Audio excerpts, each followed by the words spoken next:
کو میری طرف سے سلام۔ آج جو ہم خداوند کے پاک کلام میں سے سیکھیں گے وہ ہے ایمان، دعا اور انتظار کرنا۔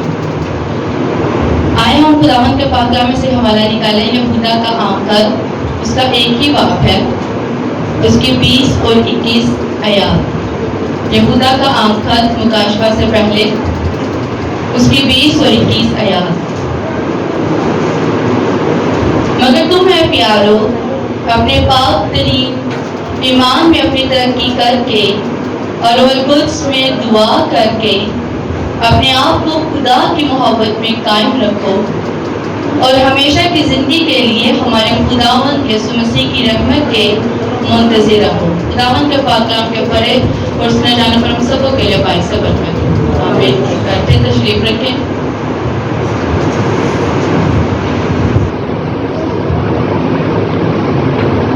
یہاں پر ہے منتظر رہنا۔ منتظر کا میں نے کہا کہ جیسے ہمارا ٹاپک ہے ایمان، دعا اور انتظار، ٹھیک ہے، تو اس سے انتظار کو ہم منتظر کے ساتھ بھی تشبیہ دے سکتے ہیں۔ ہم رسمی دعا، رسمی عبادت اور رسمی پرستش کرتے ہیں۔ ہم بائبل پڑھتے ہیں اور جہاں سے ہمیں بائبل سمجھ نہیں نہ آتی وہ حصہ ہم چھوڑ کر آگے پڑھتے ہیں، اور پھر ہم کہتے ہیں کہ چلو جتنی بائبل ہم نے پڑھی ہے سمجھ تو آئی ہے نا، ثواب تو ملے گا اس کا۔ لیکن میں آپ کو بتانا چاہتی ہوں کہ خدا کا ایسا کوئی وعدہ نہیں ہے کہ آپ بائبل کو بغیر سمجھے پڑھیں۔ یہ جب خط لکھا گیا اس وقت روحانی برگشتگی عروج پر تھی۔ لوگ عبادت میں آتے تھے، لوگ چرچ میں بھی آتے تھے، لوگ خداوند کی پرستش بھی کرتے تھے، لیکن وہ یسوع مسیح کو پہچانتے نہیں تھے۔ وہ کلیسیا جو ہے وہ چھوڑ کر چلی جاتی تھی کیونکہ ان کا تعلق جو تھا وہ مسیح کے ساتھ بنا نہیں تھا۔ اور پھر خطرناک کام یہ تھا کہ نہ صرف ان کے اپنے ایمان جو ہے وہ خراب ہوتا تھا، تباہی ہوتی تھی، بلکہ وہ دوسروں کے لیے بھی ٹھوکر کا باعث بنتے تھے۔ آج بھی کئی لوگ جو ہے وہ بپتسمہ نہیں لیتے، اور اگر ان سے پوچھا جائے کہ آپ نے بپتسمہ کیوں نہیں لیا تو وہ کہتے ہیں کہ جس نے بپتسمہ لیا وہ کون سا ٹھیک ہے یا اس میں کون سی تبدیلی آئے گی، تو ہم بھی بپتسمہ نہیں لیں گے تو کیا ہو جائے گا۔ لیکن یاد رکھیں خداوند ایسا نہیں چاہتا ہے۔ یہاں پر بھی اس خط میں بھی یہی صورتحال تھی۔ جب یہ خط جو ہے وہ قلم بند کیا گیا، لوگ تھوڑی دیر کے لیے چرچ جاتے تھے، لوگ تھوڑی دیر کے لیے عبادت میں آتے تھے، لوگ تھوڑی دیر کے لیے پرستش کرتے تھے اور پھر چلے جاتے تھے۔ لوگ دکھاوے کے لیے سب کچھ کرتے تھے۔ ابھی بھی لوگ چرچ آتے ہیں، عبادت کرتے ہیں، پرستش کرتے ہیں، لیکن سب کچھ دکھاوے کے لیے، مگر ان کا تعلق جو ہے وہ یسوع مسیح کے ساتھ نہیں جڑتا۔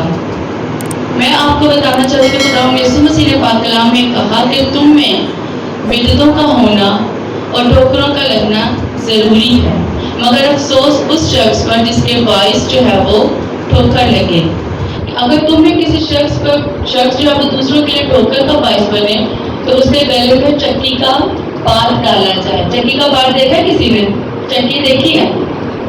دیکھو کہ کتنا وزنی ہوتا ہے۔ خداوند کہتا ہے کہ اس کے گلے میں وہ چکی کا پار ڈالا جائے اور اس کو گہرے پانی میں ڈال دیا جائے تاکہ وہ اوپر نہ آ سکے۔ خداوند کا پاک کلام اس طرح کی سنگین سزا سناتا ہے جو دوسروں کے لیے ٹھوکر کا باعث بنتے ہیں۔ ہمارا سب سے پہلا ٹاپک تھا ایمان کیا ہے۔ یسوع مسیح ہمارا نجات دہندہ ہے، یہ ہمارا ایمان ہے۔ یسوع نے ہمارا کفارہ دیا، یہ ہمارا ایمان ہے۔ یسوع مسیح مرکز ہے ہماری نجات کا، یہ ہمارا کیا ہے؟ ایمان ہے۔ ہمارا ایمان کیا ہے؟ یسوع مسیح کیا ہے؟ ہمارا نجات دہندہ ہے۔ یسوع مسیح ہمارا مرکز ہے۔ یسوع مسیح جو ہے وہ یسوع مسیح نے ہمارا کفارہ دیا ہے۔ پرانے عہد میں اور نئے عہد میں بہت سے مقدسین ہیں جن کی ہم جو ہے وہ عزت کرتے ہیں، دل سے عزت کرتے ہیں، لیکن نجات کس کی طرف سے ہے؟ صرف اور صرف خداوند یسوع مسیح کی طرف سے۔ اور یہ ہمارا ایمان ہے کہ خداوند یسوع مسیح ہمیں دوبارہ ضرور لینے آئے گا۔ ہمارا ایمان اس طرح اسٹرانگ ہونا چاہیے کہ اگر کوئی ہمارے مذہب کے بارے میں، ہمارے ایمان کے بارے میں پوچھے تو ہم اس کو فوری اپنے ایمان کے بارے میں بتا سکیں، خداوند یسوع مسیح کے بارے میں بتا سکیں۔ ہمارا ایمان وہی ہونا چاہیے جو بائبل میں لکھا ہے، جو بائبل ہمیں بتاتی ہے۔ اگر ہمارا ایمان بائبل کے متعلق نہیں ہے نا تو وہ پھر بے فائدہ ہے.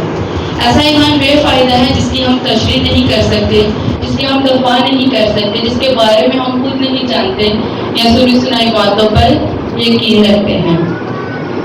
دوسرا پوائنٹ تھا ہمارا دعا. پہلا پوائنٹ تھا ایمان اور دوسرا پوائنٹ ہے دعا. وہ دعا کیسی ہونی چاہیے؟ ہماری دعا کیسی ہونی چاہیے؟ ہماری دعا جو ہے وہ روح القدس میں ہونی چاہیے. یہ جو مانگنا ہے نا، جب ہم مانگتے ہیں خدا سے تو یہ روحانی ترتیب میں دعا کے تیسرے چوتھے پوائنٹ پر آتا ہے. شاگردوں نے جب دیکھا کہ لوگ جو ہیں وہ مختلف طریقوں سے دعا کرتے ہیں، مختلف طریقوں سے مانگتے ہیں، تو انہوں نے خداوند یسوع مسیح سے کہا کہ تو بھی ہمیں دعا کرنی سکھا. تب خداوند یسوع مسیح نے ان کو دعا کرنی سکھائی. تو خداوند یسوع مسیح نے کیا کہا کہ جب تو دعا کر تو کیا کہنا؟ اے ہمارے باپ تو جو آسمان پر ہے. مطلب کہ تو ہی بلند ہے، تو ہی عظیم ہے، تو ہی قدوس ہے اور تو ہی سارے جہاں کا بادشاہ ہے. آپ کی عبادت، آپ کی پرستش میں سب سے اہم چیز خداوند کے نام کو اونچا کرنا ہے، اس کی عظمت کو بیان کرنا ہے، اس کی شان کو بیان کرنا ہے. یہ جو ہے نا ہمارے روز کی روٹی آج ہمیں دے، یہ کتنی نیچے جا کر خداوند ہمیں سکھائے کہ ہماری روز کی روٹی آج ہمیں دے. لیکن ہماری دعا کہاں سے شروع ہوتی ہے؟ یہیں سے شروع ہوتی ہے نا. ہمارے خاندان کو برکت دے، ہمیں برکت دے اور ہمارے بچوں کو برکت دے. ہم یہ مانگتے ہیں، لیکن یسوع مسیح نے کیا سکھایا کہ اے ہمارے باپ تو جو آسمان پر ہے. یہ انجیل ہمیں سکھاتی ہے کہ ہمیں خدا کے نام کو بڑھانا ہے. جب ہم دعا کریں، جب ہم پرستش کریں تو اس کے نام کو بڑھائیں. اس کے نام کا جلال جو ہے وہ ہماری دعا سے ظاہر ہونا چاہیے. اور یہ کب ہوگا؟ یہ تب ہی ہوگا جب روح القدس ہمیں سکھائے گا، جب روح القدس کے ساتھ ہماری واقفیت ہوگی، جب روح القدس ہمارا دوست ہوگا، جب روح القدس جو ہے وہ ہمارے اندر سکونت کرے گا، تب ہی ہم روحانی دعا کر سکتے ہیں، تبھی ہم خدا کے نام کو جلال دے سکتے ہیں. اگر روح القدس ہماری زندگی میں نہیں ہے، اگر روح القدس ہماری زندگی میں جلال نہیں پا رہا یا سکونت نہیں کرتا تو ہماری دعا کیا ہے؟ رسمی ہے. اور پاک روح ہی کو دعا سکھاتا ہے جو اس کی جو سنتے ہیں، جو اس کی مانتے ہیں. سیموئیل کے بارے میں آپ سب جانتے ہیں. وہ جب ہیکل میں آیا کتنا چھوٹا تھا، اس کی ماں اس کو ہیکل میں چھوڑ گئی تھی. تب خدا نے اس کو آواز دی سیموئیل. تو سیموئیل اٹھتا ہے، بھاگتا ہے اور ایلی کاہن کے پاس جاتا ہے. لیکن ایلی کاہن کہتا ہے کہ میں نے آواز نہیں دی. اس کو پھر سے آواز آتی ہے اور وہ پھر سے ایلی کاہن کے پاس جاتا ہے. اور پھر ایلی کاہن اس کو کہتا ہے کہ اب جب تجھے آواز ہے تو تجھے کیا کہنا ہے؟ اے خداوند فرما تیرا بندہ سنتا ہے. اور وہ کتنا بڑا نبی ہوا. خداوند نے اپنا جلال اس کے ذریعے ظاہر کیا. اسی طرح ہماری بھی دعا ہونی چاہیے، ہماری بھی زندگی خدا کے مطابق، خدا کے کلام کے مطابق ہونی چاہیے. تیسرا پوائنٹ ہے ہمارا منتظر رہنا، مطلب خداوند یسوع مسیح کی دوسری آمد کے لیے تیار رہنا. مسیحی زندگی جو ہے وہ غافل رہنا یا سست رہنا نہیں ہے، یا لاپرواہ رہنا نہیں ہے. ہمیں مسیح میں ہمیشہ جاگتے رہنا ہے. بہت سے لوگوں نے اس پر بیداری پر گیت لکھے ہیں، بہت سی تشریحات ہوئی ہیں کہ خداوند نے یسوع مسیح کے انتظار میں ہمیں جاگتے رہنا ہے. اور جب اس خط کو بھی قلم بند کیا گیا تو جو روح مسیح میں تھی، جو مسیح سے دور تھی، ان کو خبردار کیا گیا کہ تمہارے دل جو ہے وہ سست پڑ گئے ہیں اور تمہاری محبت جو ہے وہ مسیح میں ٹھنڈی ہو گئی ہے. ہمیں غافل نہیں ہونا، ہمیں لاپرواہ نہیں ہونا. ہماری جو محبت ہے نا وہ مسیح کے لیے بڑھتی رہنی چاہیے، اس میں کمی نہیں آنی چاہیے. آج کا موضوع، آج کی بات یہی ہے کہ ہمیں خدا کے منتظر رہنا ہے، ہمیں جاگتے رہنا ہے تاکہ جب وہ آئے تو ہم اس کے ساتھ جائیں. یسوع مسیح نے بائبل میں 10 گواریوں کی تمثیل کہی کہ 5 عقل مند تھی اور 5 جو تھی وہ بیوقوف تھی نا. جو عقل مند تھی، جو قواریاں تھی، قواری کا مطلب یہ نہیں ہے کہ ان کی ابھی شادی نہیں ہوئی. قواری کا مطلب یہ ہے کہ انہوں نے اپنے آپ کو بچائے رکھا ہے. مسیح کی آمد کے لیے انہوں نے اپنے آپ کو تیار کیا ہے کہ ہم کیا ہے, مسیح کی دلہن ہے نا, اور مسیح نے ہمیں لینے آنا ہے.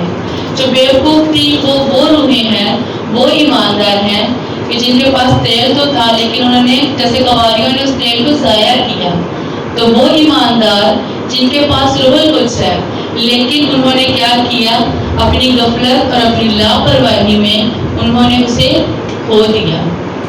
تو آج خداوند کا پاک کلام ہمیں بتاتا ہے, ہمیں سکھاتا ہے کہ ہمیں ہمیشہ خداوند یسوع مسیح میں جاگتے رہنا ہے. ہمیں ہمیشہ خداوند کا انتظار کرنا ہے.